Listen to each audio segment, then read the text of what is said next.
ఇక్కడ ఇక్కడ ఏమంటుండు మన పిసిసి చీఫ్ మహేష్ కుమార్ గౌడ్ ఏమంటుండు, పొర్లు దండాలు పెట్టినా ప్రజలు బీఆర్ఎస్ ను నమ్మరు. ఉమ్మడి ఖమ్మం జిల్లా కాంగ్రెస్ పార్టీ తిరుగులేని కంచుకోట. కవిత ప్రశ్నలకు జవాబు చెప్పాకే కేటీఆర్ పాదయాత్ర చేయాలి. మహేష్ అన్న కేటీఆర్ పాదయాత్ర చేయడు, ఆయనతోని కాదు.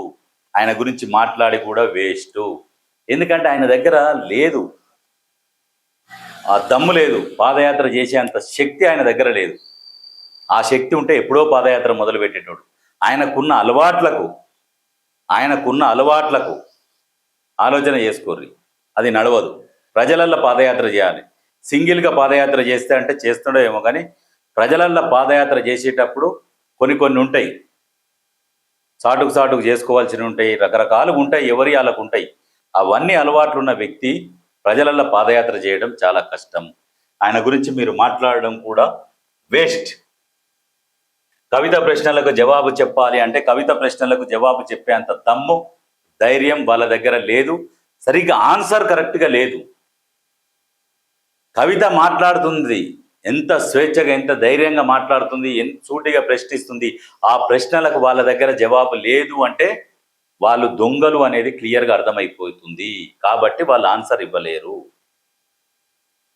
దమ్ముంటే కవిత ప్రశ్నలకు ఆన్సర్ ఇవ్వాలని ఎన్నోసార్లు చెప్పినా కానీ వాళ్ళు ఇయ్యలేకపోతున్నారు. కవిత అనేది ఒక భయం పట్టుకున్నది కాబట్టి వాళ్ళు ఇయ్యలేరు.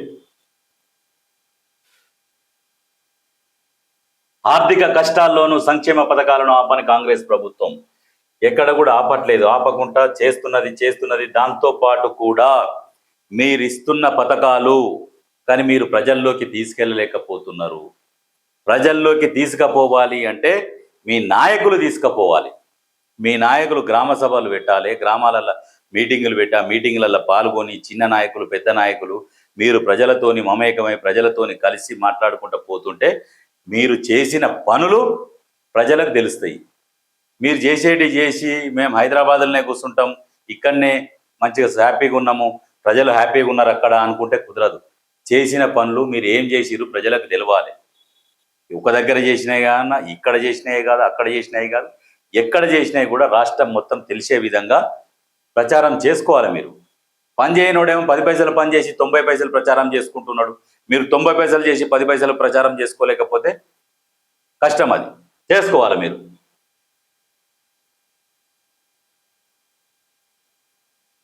తెలంగాణలో మీనాక్షి నటరాజన్ పర్యటన. నామినేటెడ్ పదవుల భర్తీపై ముమ్మర కసరత్తు. 3 రోజుల పాటు రాష్ట్రంలో ఏఐసిసి ఇన్ఛార్జ్ టూర్. డైరెక్టర్లు ఇతర కీలక పదవుల భర్తీపై సీఎం రేవంత్ పిసిసి చీఫ్తో మీనాక్షి నటరాజన్ ప్రత్యేక భేటీ. పదవుల కోసం ఆశావాహుల క్యూ.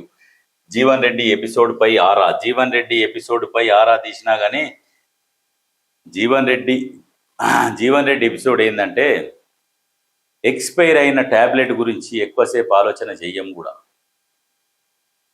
జీవన్ రెడ్డి కూడా అంతే, డేట్ అయిపోయింది, ఆయన వాల్యూ లేదు. అయినా సరే గెలిచిన ఎమ్మెల్యే. కాంగ్రెస్ వేవ్ ఇంత ఉంటే కూడా ఆ వేవ్లో కూడా గెలవలేకపోయిండు. ఆయన గురించి మాట్లాడుకోవడం కూడా వేస్ట్. అది ఆ వేవ్ అట్లా వచ్చింది. ఆ వేవ్ వస్తే కూడా ఎవరెవరో గెలిచారు, అందులో ఈయన గెలవలేకపోయిండు. మళ్ళీ నేను సీనియర్ అని చెప్పుకుంటా. ఆయన పోయి కేసీఆర్ దగ్గర చేతులు కట్టుకొని నిలబడ్డాడు. ఫస్ట్ మంచిగానే పిలుస్తారు. ఇప్పుడు ఎవరైనా చుట్టం వస్తే కుర్చీలో కూర్చున్న వాళ్ళం ఏం చేస్తాం, మన ఇంటికి వస్తే ఫస్ట్ టైం వచ్చినప్పుడు లేచి నిలబడతాం. లేచి నిలబడి చేయగలుగుతాం. రెండోసారి వస్తే దూరంకి రా అంటాం. మళ్ళీ మూడో నాడు వస్తే వచ్చినావా ఇప్పుడేనా, రైట్ కూర్చో అంటాం. 4వ రోజు అయినాక ఏం పని ఉంది ఆడు బొమ్మ తర్వాత రమ్మనుకో, బిజీగా ఉన్నాడు. ఇంకా 4 రోజులు అయినాక అసలు ఇక్కడ సార్ రావద్దన్నాడు, మీ దగ్గరనే ఉండమన్నాడు, ఆయన ఫోన్ చేస్తారట అని చెప్తారు. జీవన్ రెడ్డి పరిస్థితి గదే. ఎంతోమంది బాధితులు. నిజంగా జీవన్ రెడ్డి నేను సీనియర్ నాయకుడు అంటాడు, కానీ తెలివి తక్కువ నాయకుడు ఎవరంటే జీవన్ రెడ్డి. ఇన్ని చూసి కూడా మళ్ళీ అందులోకే పోయిందంటే ఇక అర్థం చేసుకోవాలి ఎందుకు పోయి ఉంటాడు. పోతే దీనికోసమన్నా పోయి ఉండాలి. ఎందుకంటే వాళ్ళ పార్టీ పేరు నిలబెట్టుకుంటేందుకు పుణ్యానికి వచ్చిన పైసలు ఉన్నాయి కదా, తెలంగాణ ప్రజల సొమ్ము, అదేమన్నా కొంచెం మలిపి ఉంటారు. అవి తీసుకుంటేందుకన్నా పోయి ఉంటాడు, తీసుకొని ఉంటాడు, పోతాడు. రాజకీయ జీవితం పోతే పోయింది, మరి అన్నో వస్తాయి, చదువుకొని పోతా అన్న తెలివితో చేస్తేనేమో అట్లనన్నా. ఇక లేదు అంటే పోలేరమ్మ గుడి దగ్గర పొట్టేలు శాస్త్రం, ఇక అంతే. అది ఆయన గురించి ఎక్కువ మాట్లాడాల్సిన అవసరం కూడా లేదు. జీవన్ రెడ్డి గురించి మన రేవంత్ రెడ్డి గారు మాట్లాడుతున్నారు. వ్యక్తి కంటే పార్టీ ముఖ్యం. జీవన్ రెడ్డిని ఎప్పుడు తక్కువ చేసి చూడలేదు. ఆయన ఎక్కడ అడిగితే అక్కడ టికెట్ ఇచ్చాం. ఇప్పుడు కేసీఆర్ దగ్గర చేతులు కట్టుకొని నిలబడ్డారు. ఎస్, కార్యకర్తల ఆత్మగౌరవాన్ని తాకట్టు పెట్టారు. జగిత్యాల నేతల సమావేశంలో సీఎం రేవంత్ రెడ్డి గారు. వాస్తవానికి ఎక్కడ పడితే అక్కడ టికెట్ ఇచ్చి ఏది కావాలంటే అది ఇచ్చి అన్ని ఇచ్చినాక కూడా ఆయనకి ఏంటంటే ఇప్పుడు మళ్ళీ మంత్రి పదవి ఇవ్వాలి. ఆయనకు ఉన్నది అదే ఆశ. ఆయనకు ఎమ్మెల్సీ ఇచ్చి మంత్రి పదవి ఇచ్చి ఆయన సత్కరించి అవసరమైతే ఆయన ఏ మంత్రి పదవి పెడితే ఆ మంత్రి పదవి ఇవ్వాలని ఆయన ఒక బలమైన కోరికలు.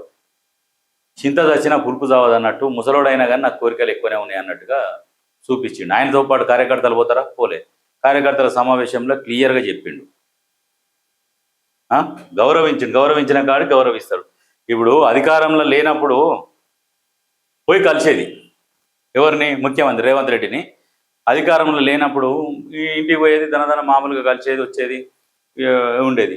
ఇప్పుడు అధికారంలోకి వచ్చినాక కలవాలంటే ఎంత కష్టం. ఒక్క పని కాదు కదా, 12 పంచాయతీలు, రాష్ట్రం మొత్తం సమస్యలు మొత్తం ఆయనను కలవడానికి వస్తారు. ఆయన ఇప్పుడు ఎమ్మెల్యేలు, ఎంపీలు, మంత్రులు, మళ్ళీ వాళ్ళ పిఏలు, ఐఏఎస్లు, ఐపీఎస్లు, ఆయనకు ఊపిరి మెసలకుంటా పని ఉంటుంది. రేవంత్ రెడ్డి నా దగ్గరికి రాడా, రేవంత్ రెడ్డి నాతో వచ్చి మాట్లాడా, నువ్వు పోతే నీకేం నొప్పి? ఆయన 12 పంచాయతీలు ఉంటాయి, ఒక పదవిలో కూర్చున్నాడు, ఆ పదవి గౌరవం ఇవ్వాలి. గతంలో నేను కూడా ఒకసారి పోయి కలిసి వచ్చినట్టు, ఏది వర్కింగ్ ప్రెసిడెంట్ ఉన్నప్పుడు మామూలుగా ఏదో చిన్న పని ఉంటే అటు పోయినాం. పోయి కలిస్తే మామూలు సింపుల్గా సాదాసీదా కలిసి ఏం సంగతి అంతా బాగా మాట్లాడి. అదే ఇప్పుడు కలవాలంటే కలుస్తాడా? అపాయింట్మెంట్ కావాలి. అపాయింట్మెంట్ కూడా ఎందుకు, ఏంది, ఇవన్నీ చెప్పాలి, పోవాలి, నిలబడాలి, దొరుకుతుంది, దొరకదు, ఈ రకరకాలు ఉంటాయి. అట్లాంటి దానికి ఆయన ఆరోపణలు చేసి ఒక బురద జల్లిపోతున్నాడు జీవన్ రెడ్డి. కానీ బురద జల్లినా ఏమైతే ఆయన సలుడు ఏం జల్లిండంటే ఆకాశానికి జల్లిండు ఆ బురద, మళ్ళీ ఆయన నెత్తిలే పడ్డది.